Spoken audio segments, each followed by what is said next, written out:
વડોદરા જિલ્લાના ડભોઈ ખાતે આવેલ કુંઢેલા ચોકડી નજીક ઘોડીની પજવણી કરવી એક યુવકને ભારે પડી ગઈ હતી। મળતી માહિતી અનુસાર મૂળ પંચમહાલ જિલ્લાનો રહેવાસી 25 વર્ષીય પંકેશ રાઠવા કુંઢેલા ચોકડી ખાતે ઊભો હતો। ત્યારે ત્યાં જ નજીકમાં જ ઊભેલી એક ઘોડીને અડવા જતા ઘોડીએ પંકેશ રાઠવાને મોઢાના ભાગે લાત મારી હતી।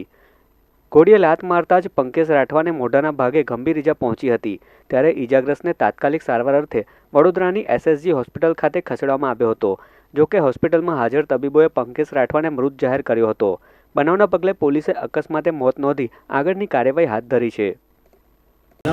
આમાં કેવું હતું, પલાસવાડા ગામમાં મારો છે મરઘી કેન્દ્ર, ત્યાં બે ઘોડા હતા અને એક બચ્ચો હતો ઘોડાનો। હવે આ તે ઘોડા બાંધેલા હતા તે પાછળ, હવે 15 મિનિટ પહેલાં બાંધેલા હતા, પછી ખોલીને અંદર ખાવા લઈ જતા હતા તો ઘોડા છૂટીને તે અંદર એ લોકો પડાવ પાઈ ગયા। એ લોકો વરસથી મારી જોડે કામ કરતા હતા અને એ લોકો ખાવાનું ખવડાવતા હતા। વરસથી હતા કંઈ નહીં થયું, આજે કાલે એવું લાત મારી દીધી ને મેં છાતી ઉપર લાત વાગી। સાહેબ આ તો કેવું વરસથી હતા, જો આ જાનવર છે એ તો અમને કંઈ ખબર નહીં કે એવું કરે, લોકો ખવડાવતા હતા, એ લોકો હાથ ફેરવતા હતા। હવે થઈ ગયું તો અક્ષામત કહેવાય ને। આ તો બહુ દુઃખ છે, અમને પણ દુઃખ છે કે માણસ જતો રહ્યો છે, પણ બાકી તો કે અક્ષામત જ કહેવાય। એવું આપણે કંઈ પોતે કંઈ સોચીને કે એવું જાનવરે કર્યું છે આપણને કોઈ।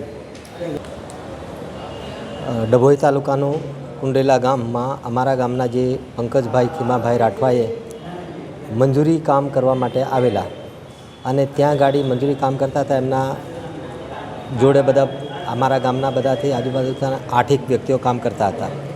હવે ત્યાં કામ પરથી છૂટી અને એ લોકો ત્યાં જ રહેતા હતા અંદર, અને તે જગ્યાએ કંઈક ઘોડા બાંધેલા હતા અને ઘોડા પણ અંદર રાખતા હતા। તે જ જગ્યાએ આ લોકો કામ કરતા હતા।